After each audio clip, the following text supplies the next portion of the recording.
Buonasera, bentrovati da Sicilia 24, queste le principali notizie di oggi. Per noi oggi non è una giornata di festa, le donne manifestano a Palermo contro violenza e patriarcato.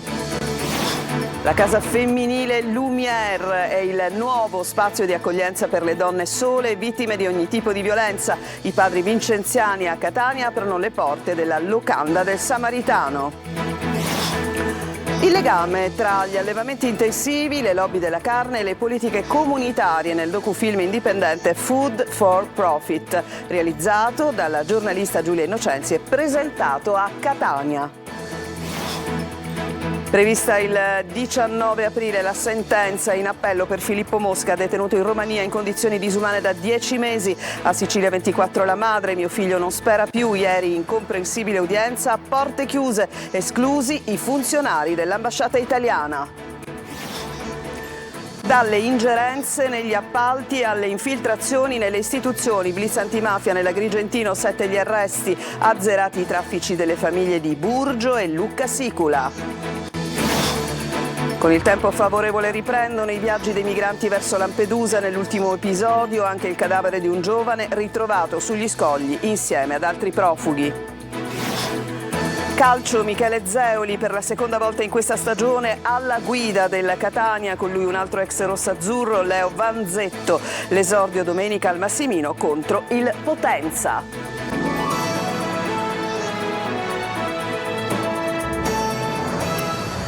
8 marzo le donne manifestano a Palermo e lo fanno per dire no alla violenza e al patriarcato. Per noi, dicono, non è una giornata di festa. Sentiamo Marco Cullà.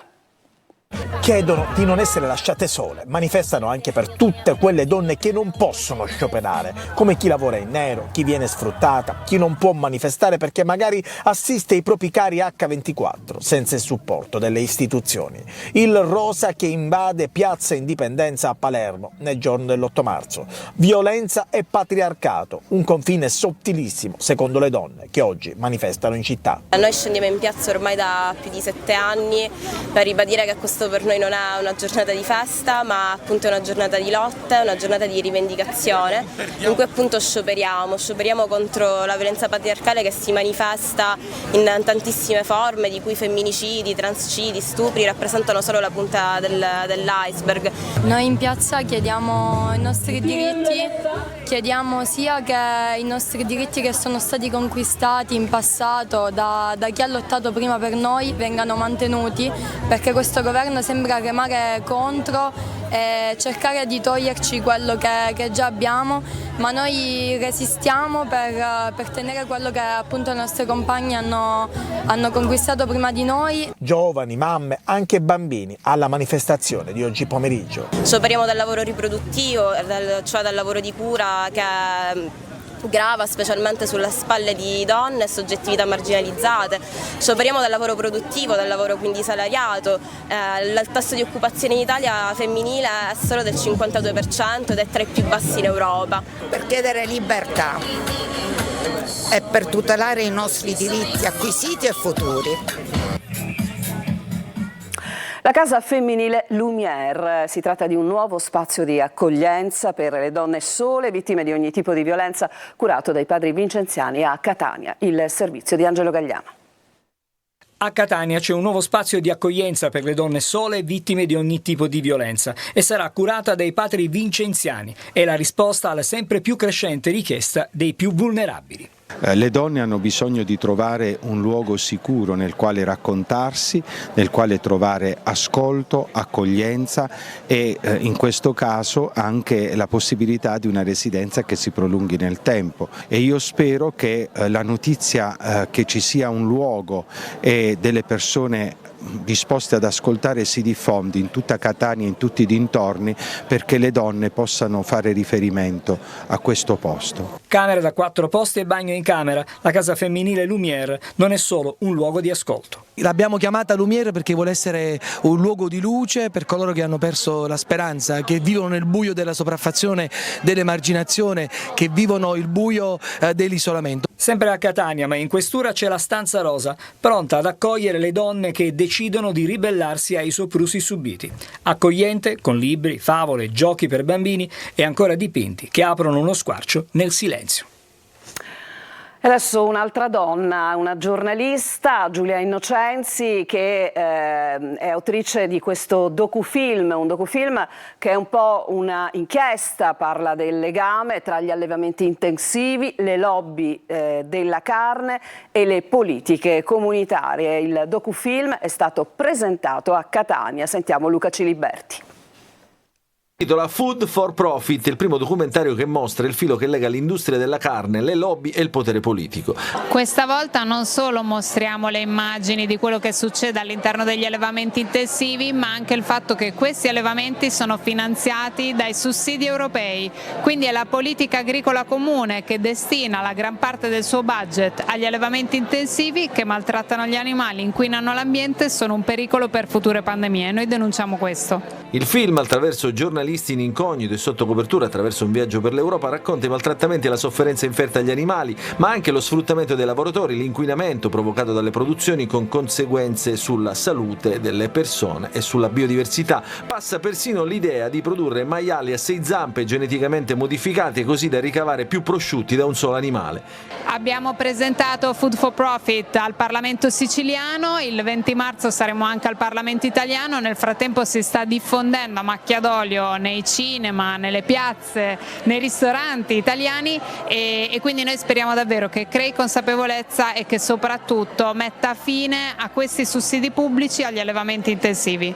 In generale serve secondo te anche, come dire, più consapevolezza rispetto a quello che portiamo a tavola? Purtroppo carne, formaggio, latte, non pensiamo mai a quale sia il vero costo legato a questi prodotti ed è quello che noi vogliamo mostrare con il documentario e poi ognuno di noi può farsi la propria idea e il proprio giudizio.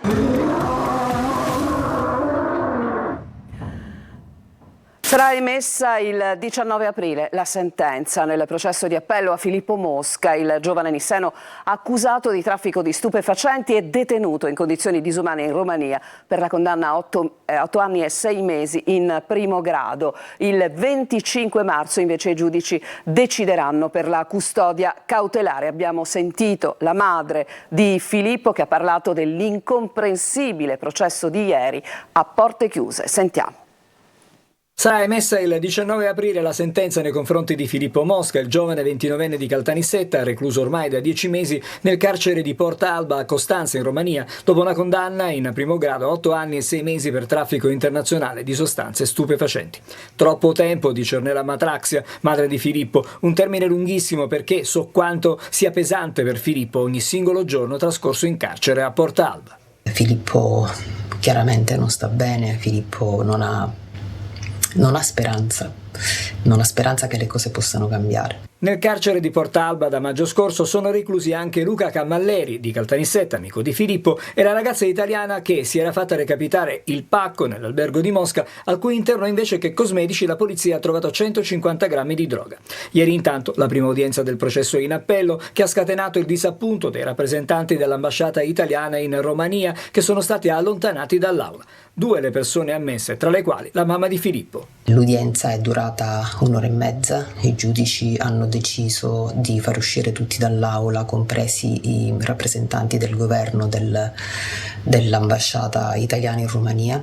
Quindi è stato un processo a porte chiuse. Il PM ha rilanciato le accuse, ma la difesa è stata vibrante. I giudici sono granitici, quindi non sappiamo davvero quali potranno essere le loro considerazioni rispetto ad una difesa di nuovo molto forte, basata sulla mancanza totale di prove, sulla irregolarità dello stato di fermo e anche delle trascrizioni, delle intercettazioni ambientali. Filippo sembra non sperare più, non così questa madre che ha lottato incessantemente per la giustizia. Ci auguriamo che questa volta sia fatta giustizia, possiamo solo aspettare. Oggi verrà intanto comunicata la data della sentenza d'appello. Blitz antimafia dei carabinieri nell'Agrigentino, azzerati i traffici delle famiglie di Burgio e Luca Sicula, dalle ingerenze sugli appalti alle infiltrazioni nelle istituzioni. Davide Sarto. Il blitz è scattato all'alba. I carabinieri del comando provinciale di Agrigento hanno lavorato a fianco dei colleghi di Caltanissetta, Palermo, Reggio Calabria e Nicolosi e hanno imperversato nell'Agrigentino tra Burgio, Luca Sicula, Villafranca Sicula, poi Mazzarino in provincia di Caltanissetta e Marina di Gioiosa Ionica in provincia di Reggio Calabria. Notificate 7 misure cautelari firmate dalla Procura Antimafia di Palermo e condivise dal Tribunale. 4 indagati ristretti in carcere, 2 domiciliari e ad un altro è stato imposto l'obbligo di dimora. Sarebbero parte del mandamento mafioso di Cosa Nostra di Luca Sicula e Ribera. I carabinieri agrigentini hanno investigato dall'aprile del 2021 alla luglio del 2023 a seguito dell'omicidio dell'agricoltore Vincenzo Corvo, 52 anni, ucciso il 3 aprile del 2020 con un colpo di fucile alla gola a Luca Sicula. È un delitto ancora irrisolto. Nel corso delle indagini sono state documentate riunioni mafiose su appalti e servizi pubblici, pressando sulle amministrazioni locali. A capeggiare le riunioni sarebbe stato Salvatore Imbornone, 64 anni, di Luca Sicula, presunto reggente del mandamento mafioso di Luca Sicula e Ribera. A Caltanissetta 8 persone sono state arrestate dalla squadra mobile accusate di gestire un traffico di stupefacenti. Le indagini iniziate 2 anni fa hanno scoperto una rete di pusher che riforniva di cocaina, marijuana e crack, soprattutto minorenni. La droga veniva consegnata a domicilio. E noi voltiamo decisamente pagina. Il bel tempo di questi giorni favorisce le traversate nel mare Mediterraneo. Nella giornata di oggi 3 gli sbarchi sulle nostre coste tra i migranti, recuperato anche un cadavere maglia-viola. Ancora uno sbarco con tragedia lungo le rotte dei viaggi della speranza. In 46 sono riusciti stavolta a raggiungere addirittura gli scogli di Lampedusa e sono sbarcati a Cala Pisana. La Guardia Costiera li ha intercettati quando erano già aggrappati proprio agli scogli. Uno dei migranti però non ce l'ha fatta, la stessa Guardia Costiera ne ha recuperato il cadavere. Dai primi accertamenti sembra che l'uomo sia morto dopo essere sbarcato a causa di un malore, forse legato proprio alla fatica del viaggio che è durato praticamente 2 giorni. Tutti viaggiavano su una barca in legno da 10 metri partita mercoledì da Zuara in Libia. Sono pakistani ed egiziani. Saranno ospitati nel centro di prima accoglienza di Contrada Embriacola insieme ad altri 78, fra cui 2 donne, giunti con un altro barcone da 7 metri, e a 15 ospiti rimasti nel centro dopo i trasferimenti degli ultimi giorni. Nella giornata di oggi sono stati 3 complessivamente gli sbarchi per un totale di 153 migranti arrivati nell'isola. Sciopero dei dipendenti Enel contro le carenze di organico e per garantire una migliore qualità del servizio. Mobilitazione in tutta Italia in nome della sicurezza sul posto di lavoro. Tonino De Mana. Difendiamo il nostro lavoro per garantire all'Italia la qualità del servizio elettrico. Enel si mobilita e scende in piazza, in questo caso le immagini si riferiscono a Catania, per difendere lavoro, sicurezza e soprattutto diritti. Una mobilitazione a carattere nazionale che vede compatti i sindacati. Oggi noi ci rivolgiamo soprattutto a chi ha indicato un mandato a questo management, che è praticamente il governo, al quale diciamo e chiediamo che un'azienda come Enel non può abbandonare, non può arretrare rispetto ad essere locomotiva in un settore che è fondamentale e importante in questa fase. Un piano industriale considerato inadeguato e dannoso, con il solito spettro dell'esternalizzazione. Ci preoccupa seriamente il fatto di esternalizzare il servizio ad imprese esterne. Ovviamente l'esternalizzazione fa sì che si perde la professionalità dei dipendenti dell'Enel, che sono qualificati, hanno l'esperienza, parliamo di cabine di 20.000, quindi affidare il servizio a ditte private che magari non hanno la qualifica che dovrebbero avere ci mette a rischio la vita dei lavoratori tutti, quindi per evitare che ancora si continui a morire sul posto di lavoro, poi si parla tanto di morte bianche, ma l'Enel mi sembra che in qualità di colosso questo non lo vuole evitare. Si contesta anche un piano di assunzioni che oggi non consente il rispetto del dettato contrattuale inerente alla turnazione in reperibilità ed un'importante diminuzione degli standard di sicurezza e di qualità. 10.000 auto nella lista bianca della ZTL a Palermo. La denuncia è del presidente dell'AMAT. Possibile che a beneficiarne ci siano i cosiddetti furbetti del PAS. Marco Gullà.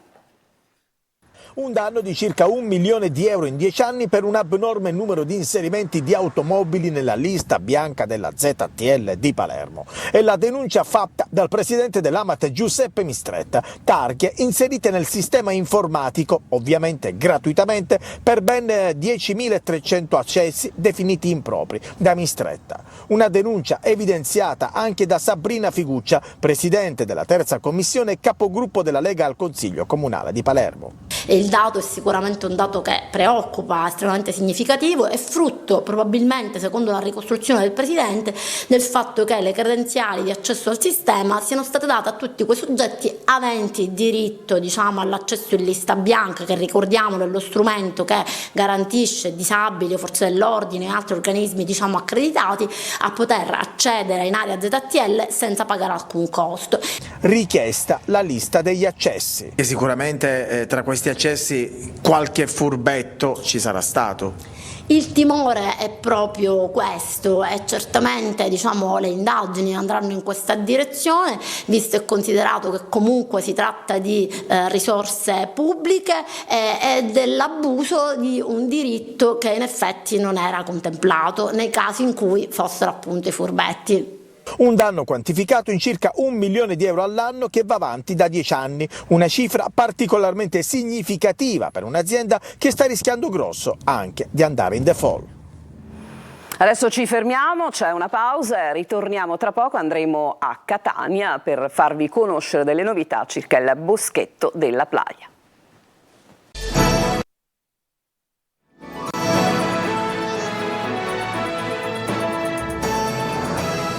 Nuova vita per il boschetto della Playa a Catania, luogo tanto caro in città. Ci saranno 6.000 alberi in più che serviranno per riforestare e renderlo più accogliente. È andato per noi Tonino De Mana.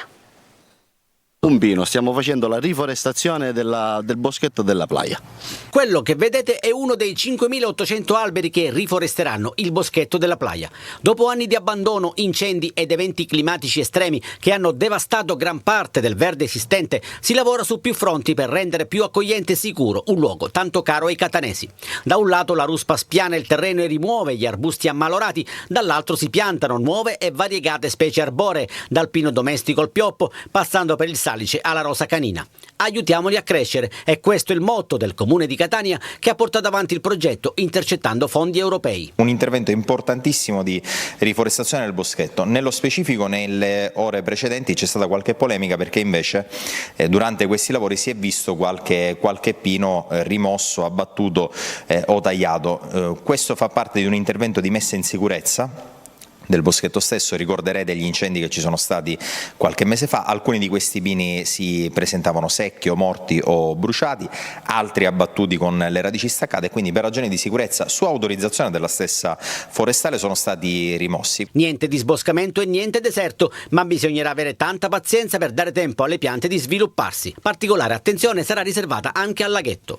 Riqualificheremo anche le acque del laghetto facendo una fitodepurazione perché è piccolino, diventa tutto verde, la fotosintesi fa i suoi effetti e volevamo impiantare delle piante acquatiche per creare un supporto praticamente a tutti quelli che sono i pesci che ci sono dentro e avete visto quasi centinaia di tartarughine che sono cresciute nei dintorni. Poi sarà tutto nelle mani dei catanesi e di madre natura.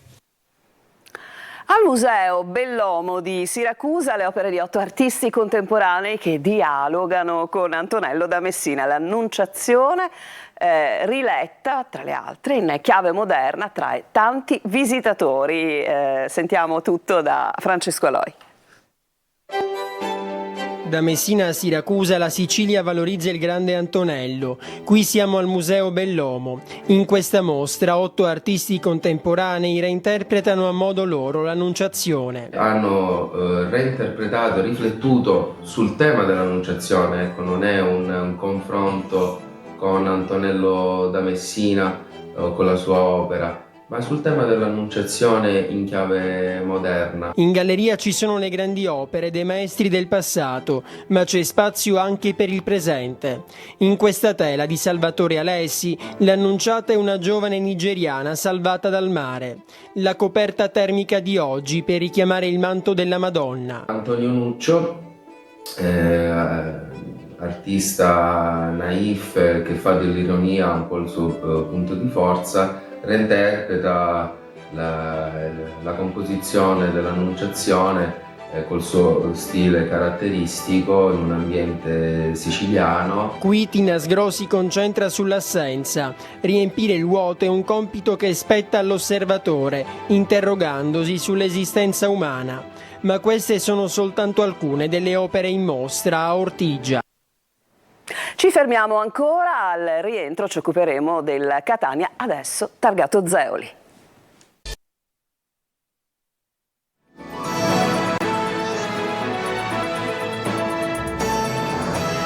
Ultima parte del telegiornale, Michele Zeoli torna alla guida del Catania, con lui un altro ex rossazzurro, Leo Vanzetto, l'esordio domenica al Massimino contro il Potenza. Sentiamo Francesco Triolo. Aveva già traghettato il Catania, da Tabiani a Lucarelli, adesso Michele Zeoli dovrà rimettersi al timone dei rossazzurri sino alla fine del campionato. Fiducia all'uomo, al tecnico che si è fatto trovare pronto quando la società lo ha chiesto, che è tornato nei ranghi ma ha sempre lavorato per il bene del Catania. Il post Cristiano Lucarelli è già iniziato e viaggia in una sorta di continuità, non solo con l'ultima esperienza tecnica ma anche con quella dello scorso anno, il vittorioso campione di Serie D, quello in cui Zeoli era il vice di Ferraro. Grella lo ha detto chiaramente, gode della piena fiducia del gruppo Pelligre e Zeoli è pronto a ripagarla. Lui che il rossazzurro l'ha vestito in 100 partite, lui che ha vissuto Taranto e la promozione in B durante l'era Gaucci. Toccherà a Zeoli far ripartire un Catania che nelle ultime 9 giornate ha collezionato una vittoria, 4 pareggi e 4 sconfitte, finendo al limite della zona play-out, e prepararlo al meglio per l'avventura dei play-off, obiettivo che rimane immutato, dove il Catania vuole fare bene.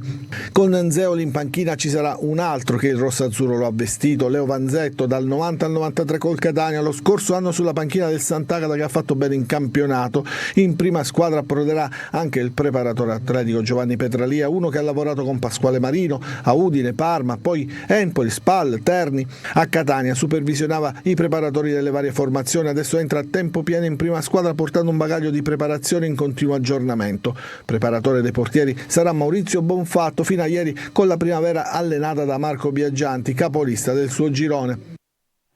Adesso ci occupiamo della nostra programmazione, perché questa sera torna Preview, la nostra anteprima calcistica del weekend, con Marco Carli e i suoi ospiti.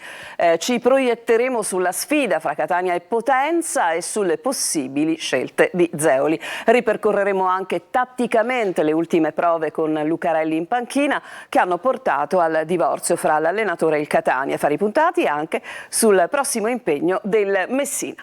E con questa notizia si chiude Sicilia 24. A tutti voi grazie per l'attenzione e buona serata.